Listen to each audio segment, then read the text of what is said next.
લોક સાહિત્ય એટલે અભણ બોલે ને ભણેલા સાંભળે એનું નામ લોક સાહિત્ય. અભણ બોલે ને ભણેલા સાંભળે એનું લોક સાહિત્ય. હું નથી કહેતો ઝવેરચંદ મેઘાણીને મુંબઈમાં સવજીભાઈ પૂછેલું કે લોક સાહિત્ય એટલે શું, તો કે અભણ બોલે ને ભણેલા સાંભળે. તો કે એનાથી આગળ ખરું? તો કે ગામડું બોલે નગર સાંભળે. તો કે એનાથી ખરું કોઈ આગળ? તો કે ગામડાની સરળતા બોલે ને બુદ્ધિ સાંભળે એનું નામ લોક સાહિત્ય. સાહેબ શું ઝવેરચંદ મેઘાણીનો જવાબ છે? અભણ બોલે ને ભણેલા સાંભળે એનું નામ લોક સાહિત્ય. બીજી વાત ગામડું બોલે નગર સાંભળે એનું નામ લોક સાહિત્ય. ત્રીજી વાત ગામડાનું ભોળ પણ બોલે અને બુદ્ધિને ઘૂમરે નાખી દે એનું નામ લોક સાહિત્ય. સાહેબ મને એક ગામડાના બાપાએ કીધું હતું, મને કે ભીખુદાનભાઈ શિવાજી છે ને લડીને મરી ગયા ને આપણે શિવાજી બીડી પીને મરી ગયા. મરી તો બે ગયા ને, પણ ઓલા દેશને ખાતર ખપી ગયા ને આપણે બીડી ખાતર ખપી ગયા. ગામડાના માણસોનો કોઠાહૂજ બહુ હોય. અમે પરમ પૂજ્ય નિત્ય સ્વરૂપ સ્વામીને મળવા ગયા ને ત્યારે મને એક વાત યાદ આવી. ગામડામાં એક બાપાને મેં પૂછ્યું, મેં કીધું બાપા મજામાં? મને કે હું તો મજામાં છું, પણ આ કુટુંબની કાંઈ ખબર નથી આપને. એ મજામાં છે કે નહીં? કેટલી બધી મોટી વાત છે હો સાહેબ. હું મજામાં છું પણ કુટુંબની મને કાંઈ ખબર નથી. પણ પછી એણે એક સરસ વાત કરી. મને કે ભીખુદાનભાઈ હવે હું વૃદ્ધ થયો છું, મને ઉંમર લાગી ગઈ છે, એટલે મેં મારા મોટા દીકરાને આજે બોલાવીને કીધું કે હું જાજુ રહીશ નહીં અને કદાચ હું મરવા પડું ને તો મને નિરાયતે મરવા દેજો. એ કહો પાણીની ચમચિયું ખોહીને મને ગોટે ન ચડાવતા. અને એમ તો કોઈ દી કહેતા જ નહીં કે બાપા ઓળખો, તમને બહુ ઓળખ્યા, આખી જિંદગી ઓળખ્યા, હવે જેને ઓળખવાનો છે એને ઓળખવા દો બસ. આ કેવડી મોટી વાત છે સાહેબ. આમાં હે કહેવાનો મારો અર્થ ભાગવત સપ્તાહ અને એમાં પરમ પૂજ્ય નિત્ય સ્વરૂપ સ્વામી એનું પાન કરાવે, અદ્ભુત છે સાહેબ. મેં બહુ સાંભળ્યા છે ને હું ગઈકાલે હું મારે ઘરે સાંભળતો હતો. હા ટીવીમાં બતાવતા હતા લાઈવ. એટલે અને આ પરિવાર કેવો ફાયલો ફૂલ્યો સાહેબ, નિર્વ્યસની પરિવાર સાહેબ. આખો પરદેશની માલિપાક મહિનામાં કેટલી વાર જાતા ને કેટલી વાર આવતા હશે, છતાં એને વ્યસનને આ પરિવારે અડવા ન દીધું. એ અસીમ કૃપા પરમાત્માની કહેવાય સાહેબ. આ વાતું થાય સાહેબ, જીવવું બહુ અઘરું છે. કહેણી મિશ્રી ખાંડ છે પ્રભુદાનભાઈ, કહેણી મિશ્રી ખાંડ અને રહેણી તાતા લોહ. બોલવું તો ખાંડ જેવું ગળ્યું છે, પણ જીવવું તલવારની ધાર ઉપર જીવવા બરોબર છે સાહેબ. વાતું તો મુક્તિ સુધીની કરી શકાય. હા વાતું તો મુક્તિ સુધીની કરી શકાય ને, પણ જીવવું બહુ અઘરું છે. એમ આ પરિવારને હું એક લોક સાહિત્યકાર તરીકે લાખ ધન્યવાદ આપું છું સાહેબ. આ સ્ટેજ મારું મંદિર છે, અહીંથી ખોટું બોલીએ તો અમને પાપ લાગે, પણ હું સાચું ન કહું તો મહાપાપ લાગે. એટલા ખાતર આ પરિવારનું કાયમને માટે મારી ભગવતી રક્ષણ કર્યા કરે એવી હું જગદંબાને પ્રાર્થના કરું છું. ઉત્તરોત્તર એની પેઢી સવાય થાય એવી હું ઈશ્વર પાસે માગણી કરું છું, એક ચારણ તરીકે, ગઢવી તરીકે, એક સાહિત્યકાર તરીકે સાહેબ. પણ આજે ભાગવત ભગવાન છે. આ ભાગવત ભગવાનનું સાકાર સ્વરૂપ છે, વાંગ્મય સ્વરૂપ છે. હા રામાયણ છે એ જીવન જીવવાનો ગ્રંથ છે અને ભાગવત છે મૃત્યુ સુધારવાનો ગ્રંથ છે સાહેબ. રામાયણ જીવન સુધારવાનો, કુટુંબની લાગણી, ભાઈને પ્રેમ કેવો હોવો જોઈએ, પિતા પુત્રને પ્રેમ કેવો હોવો જોઈએ, બધું રામાયણમાં મળે. અને મૃત્યુ સુધારવા માટે આ ભાગવતની જરૂર છે સાહેબ. કૃષ્ણની લીલા બહુ અટપટી છે પકડવી. રામ નામ હેલું છે, બોલી લો તો રામ તરત બોલી શકો. કૃષ્ણ નામ બહુ અઘરું છે સાહેબ, ઘણા ગોટા વારે કૃષ્ણ બોલવામાં. એમ એની લીલા કૃષ્ણની અઘરી છે. રામની લીલા તો બહુ સરળ છે. આ તો વાહલીએ વગાડી હગે, રણ મેદાનમાં શંખ પણ વગાડી શકે, ગોપીઓના વસ્ત્ર હરણ કરી શકે, દ્રૌપદીને ચીર પૂરવાય પૂગી જાય આવો કાલિયો ઠાકર. એની લીલા બહુ અઘરી છે સાહેબ. એ ભાગવતની વંદના કરી લઈએ આપણે કે જ્યારે એનો જન્મ થયો મથુરાની જેલમાં સાહેબ, અને વસુદેવ ટોપલામાં મૂકીને જ્યારે હાલતા થયા ત્યારે અટાણે તમને કોઈ જય શ્રી કૃષ્ણ ન કરે સવજીભાઈ, તમને રામ રામ ન કરે, તમને હેમંતભાઈ કોઈ આપણે બોલાવે નહીં.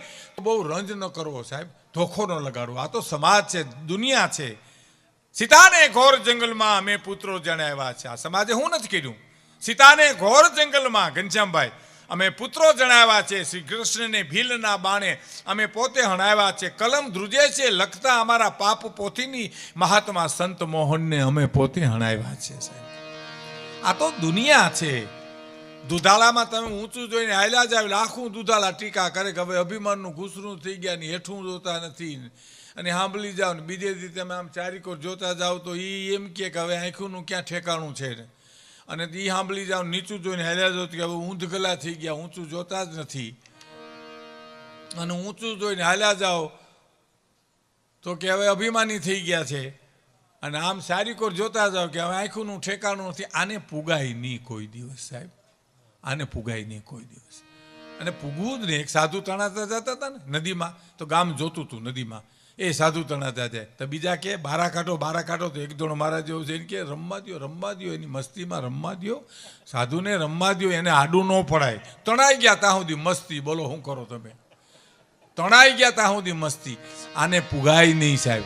એટલે મને તમને કદાચ કોઈ આવકારો ન આપે તો રંજ ન કરો. દુલા કાગની કવિતા સાક્ષી પૂરે છે દુલાભાઈ, ઘનશ્યામભાઈના મોટાભાઈ, ઘનશ્યામભાઈ શંકરના મોટાભાઈ પણ દુલાભાઈ શંકર છે, એટલે દુલા કાગ યાદ આવી જાય. દુલા કાગની કવિતા હે, એના પિતાએ ઉપાડ્યો એને પર મારો રે માતાજી તારો દીકરો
પર્યાણ કર્યા ને તારે શું થયું ખબર? આયા નહીં. દુલા કાગની કલમ ઉપડી સાહેબ.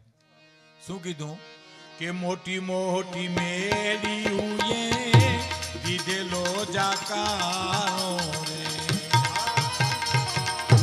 મોટી મોટી મેળીએ દીધેલો જાકારો રે,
સોનાની મોટી મોટી મેળીઓ દીધેલો જાકારો. આપણે ત્યાં તો હું હમણાં અહીં લાઠી આવ્યો શંકરભાઈ, આપણે ઘનશ્યામભાઈ શંકરને ત્યાં, તારે મેં કીધું હતું કે ડેલીએ બોર્ડ લાગતા આપણે ત્યાં તો સજીભાઈ આવ્યા હતા કે દુઃખી કે દર્દીઓ કોઈ ભૂલેલા માર્ગવાળાને વિહામો આપવા ઘરની ઉઘાડી રાખજે બારી.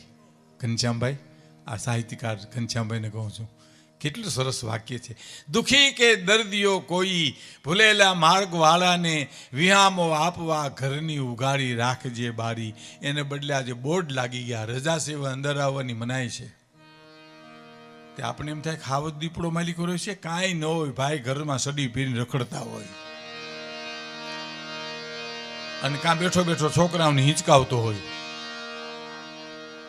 તમે રજા લઈ લ્યો એટલે હમાનામાં થઈ રહીએ, બસ દંભ સિવાય કાંઈ છે નહીં. આમાં દંભ જ છે. દંભની વાત આગળ કરશું. પછી બીજી વાત હું આપણે કહું, મારી માતાઓ, બહેનો, દીકરીઓ, વડીલો, બધા જ યુવાન વર્ગ બેઠો છે. હું નકરી ભારે વાતો કરવા નથી આવ્યો. ભારે વાતો તો છે જ, જીવનમાં ઉતારવા છે, પણ અમારો હાસ્યરસ પણ બહુ પવિત્ર હોય છે સાહેબ. હાસ્યની વાતો છે ને એ જેમ મા જેમ દીકરાને કડવી દવા ગોળમાં નાખીને પાઈ દે, એમાં હાસ્યરસની મારી પાસેથી જ્ઞાન તમને મળી જાય. ખરેખર સામાન્ય રીતે એવું બને.